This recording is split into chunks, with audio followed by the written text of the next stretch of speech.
Hello student, this is our next lecture for topic alcohol, phenol and ether. In remaining lecture we are going to discuss about what is the alcohol, phenol and ether, definition, classification, then physical properties and and also preparations. Okay, in that lecture we are going to discuss about chemical properties of alcohol and phenol. In that chemical properties means we are going to prepare alcohol and phenol. In that बघा आज आपण discuss करणार आहे chemical properties of alcohol and phenol. म्हणजेच काय, वेगळ्या compound घेऊन त्यांच्यापासून आपण अल्कोहोल आणि फिनॉल हे प्रोडक्ट तयार करणार आहे. त्याच्यामध्ये बघा टोटली 4 मेथड्स दिलेत, ABCD. आपण त्या मेथड्स बघूया आणि त्याच्यानंतर मग आपण डिस्कस करूया. फर्स्ट दिले बघा, laboratory test of alcohol and phenols. Laboratory test of alcohol and phenol. In that it mainly consist of 4.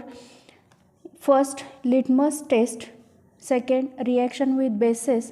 Third, characteristic test for phenols. And next, Lucas test.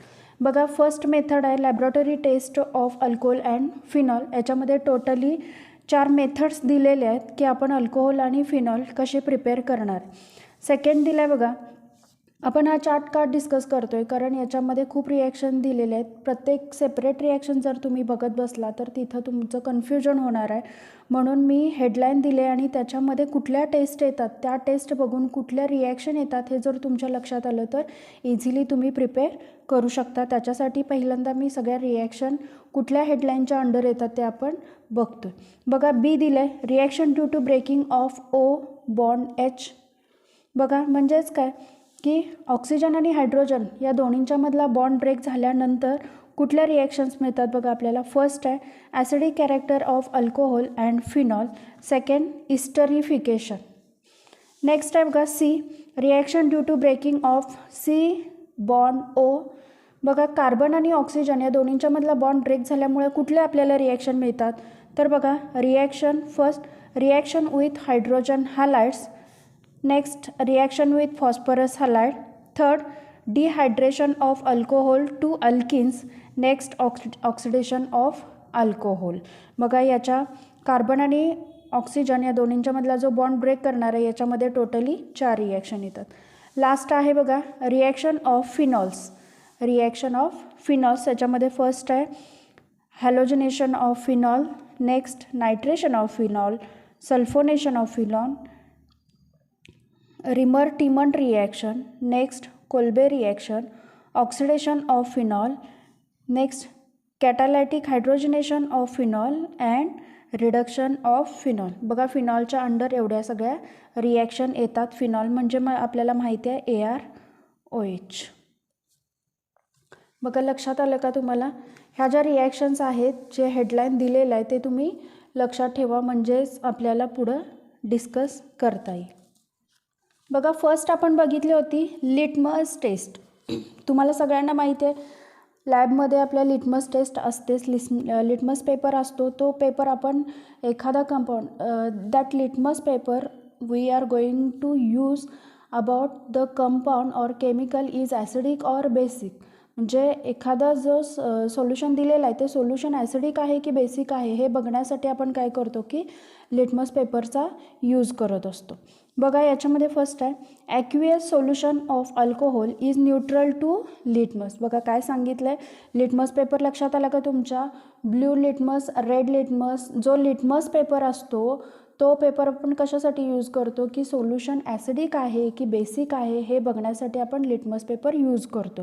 बघा लिटमस पेपर यूज करून आपण alcohol आणि phenol हे acidic आहेत, basic आहेत की neutral आहेत हे आपण डिस्कस करणार आहे. बघा litmus test, aqueous solution of alcohol is a neutral to litmus. म्हणजे जर अल्कोहोलचं आपण एक जर सोल्युशन घेतलं, सोल्युशन फॉर्ममध्ये जर आपण अल्कोहोल घेतला आणि त्याच्यामध्ये जर आपण लिटमस पेपर डीप केला तर त्या लिटमस पेपरवरती काहीही चेंज होत नाही. काहीही चेंज होत नाही याचा अर्थ काय की अल्कोहोल काय आहे, alcohol it is a neutral. हे खूप इम्पॉर्टंट आहे बघा. Alcohol it is a neutral in aqueous medium. म्हणजे जर आपण अल्कोहोल ॲक्वियस मेडियममध्ये घेतला, म्हणजे सोल्युशन फॉर्ममध्ये जर आपण अल्कोहोल घेतला तर तो काय असतो, न्यूट्रल असतो. आणि जर समजा आपण फिनॉल घेतला तर बघा, aqueous solution of phenol turns blue litmus red. आता हे आपल्याला माहिती आहे, when blue litmus goes to red then it is acidic. म्हणजे रेड कलर जर लिटमस पेपरला आला तर आपण त्याला काय म्हणतो, हा ॲसिडिक सोल्युशन आहे. बघा, ॲक्वियस सोल्युशन ऑफ फिनॉल, फिनॉलचं आपण ॲक्वियस सोल्युशन घेतलं आहे आणि त्याच्यामध्ये आपण ब्ल्यू लिटमस डीप केला आहे. ब्ल्यू लिटमस काय होतो, त्याचा कलर चेंज होतो आणि रेड होतो. ब्ल्यू लिटमस रेड झाला याचा अर्थ काय की phenol it is a acidic. Acidic आहे तो, पण काय आहे तो थोडासा म्हणजे थोडं कमी प्रमाणात तो काय आहे, ॲसिडिक आहे. Phenol have acidic character. म्हणजे फिनॉल हा काय आहे, ॲसिडिक आहे आणि अल्कोहोल काय आहे, न्यूट्रल आहे. बघा लक्षात आलं का तुम्हाला, फिनॉल हा काय आहे, लेस ॲसिडिक आहे आणि अल्कोहोल काय आहे, न्यूट्रल आहे. बघा second reaction, reaction with basis. Reaction with bases म्हणजेच काय की जे अल्कोहोल आणि फिनॉल आहे त्यांची रिॲक्शन आपण काय करणार आहे की बेस बरोबर करणार आहे. बेस आपल्याला माहिती आहे, NaOH आपण बेस म्हणून घेऊ शकतो. NaOH आपण बघूया किंवा NaCO3, हे सगळे काय आहेत, बेसिस आहेत आणि आपण त्यांची रिॲक्शन बघणार आहे. फर्स्ट बघा फिनॉल.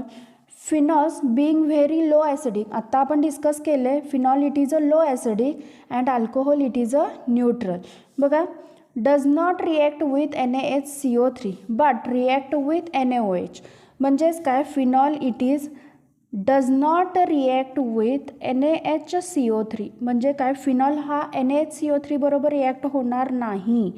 पण जर फिनॉल घेतला आणि ते फिनॉलची रिॲक्शन जर आपण NaOH बरोबर जर केली तर त्याच्यापासून आपल्याला काय मिळणार आहे, सोडियम फेनॉक्साईड मिळतो.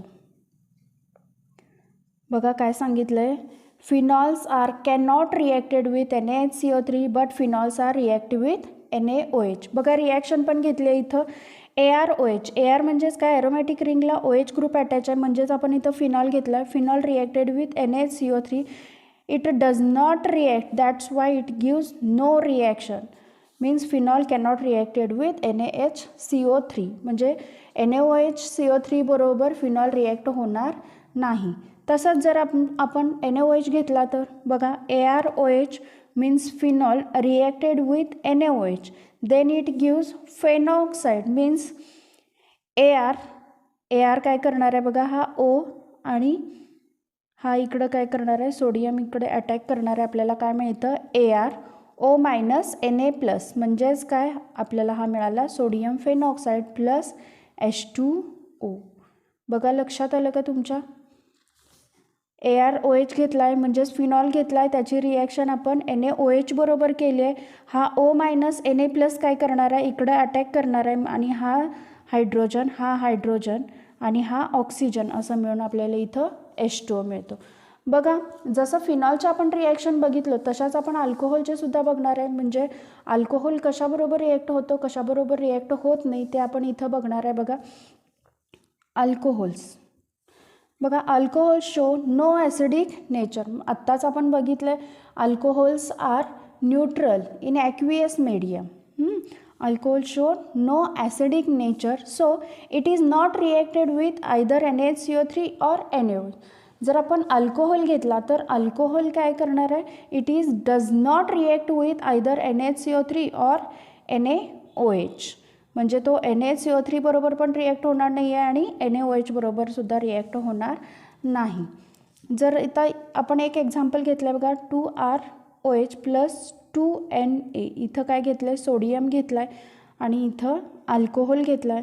अल्कोहोल घेतल्यामुळे इथं काय झालं आहे बघा, RO minus Na plus plus H2 म्हणजे हायड्रोजन गॅस काय झाला याच्यामधून इव्हॉल्व होऊन निघून गेला. बघा रिॲक्शन लक्षात येते का, alcohol show no acidic nature, so it is not reacted with either NaHCO3 or NaOH, but that alcohol can reacted with higher metals. म्हणजे हे जे मेटल्स आहेत, सोडियम हा मेटल घेतला आहे, NaOH घेतलेला नाही आहे. हा Na काय करणार आहे, हा Na इथं अटॅक होऊ शकतो, हायड्रोजनला रिप्लेस करू शकतो, पण तो NaOH आणि NaCO3 बरोबर रिॲक्ट होऊ शकत नाही. बघा लक्षात आली का रिॲक्शन तुम्हाला. त्याच्यानंतर नेक्स्ट आहे बघा कॅरेक्टरिस्टिक टेस्ट फॉर फिनॉल्स. म्हणजेच फिनॉलची आपण टेस्ट एखाद्या सोल्युशनबरोबर एखाद्या कंपाऊंडबरोबर जर आपण फिनॉलची टेस्ट घ्यायची म्हटली तर बघा phenol react with neutral ferric chloride. Phenol react with neutral ferric chloride solution to give deep purple, violet or green coloration of ferric acid. बघा जेव्हा आपण फिनॉल घेणार आहे, फिनॉल घेतल्यानंतर न्यूट्रल फेरिक FeCl3 बरोबर जर रिॲक्शन घेतली तर तिथं आपल्याला एकतर पर्पल, व्हायोलेट किंवा ग्रीन कलर मिळतो. बघा रिॲक्शन घेतले 3ArOH म्हणजे फिनॉल घेतला आहे, फिनॉलची रिॲक्शन FeCl3 बरोबर केली आहे.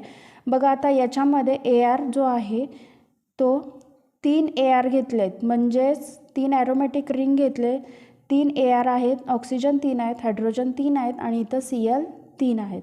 म्हणजेच हा जो बॉन्ड आहे तो हायड्रोजन रिप्लेस होईल आणि हा Cl इकडे येईल.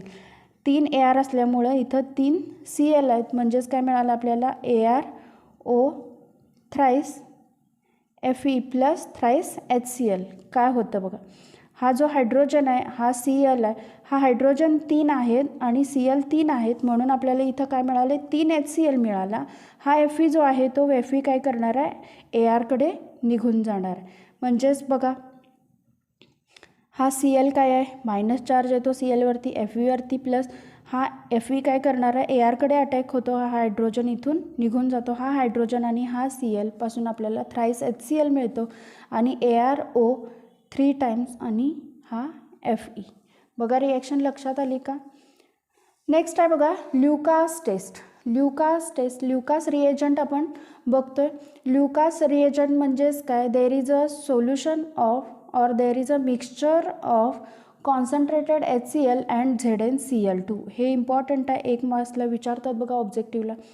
बघा Lucas reagent means concentrated HCl. It is the mixture of concentrated HCl and ZnCl2. बघा when primary secondary and tertiary alcohols react with Lucas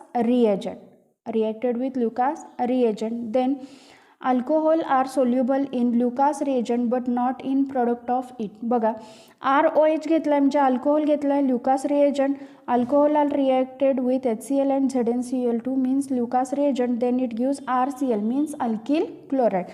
च्या ऐवजी तुम्ही इथं कुठलाही अल्किल ग्रुप घेऊ शकता.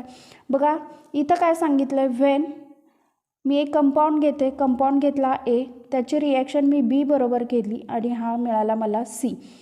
ए आणि बी काय होणार आहे की ल्युकास रिएजंटमध्ये ए आणि बी हे जे मिक्सचर आहेत ते डिझॉल्व होते, पण त्यांच्यापासून जो प्रोडक्ट सी मिळाला आहे तो प्रोडक्ट सी हा ल्युकास रिएजंटमध्ये डिझॉल्व होत नाही. म्हणूनच इथं काय दिलं बघा primary secondary and tertiary alcohol react with Lucas reagent but not in product of it. म्हणजेच काय alcohols are soluble in Lucas reagent, पण अल्कोहोलपासून जे आपल्याला प्रोडक्ट मिळणार आहे ते ल्युकास रिएजंटमध्ये सोल्युबल होत नाही.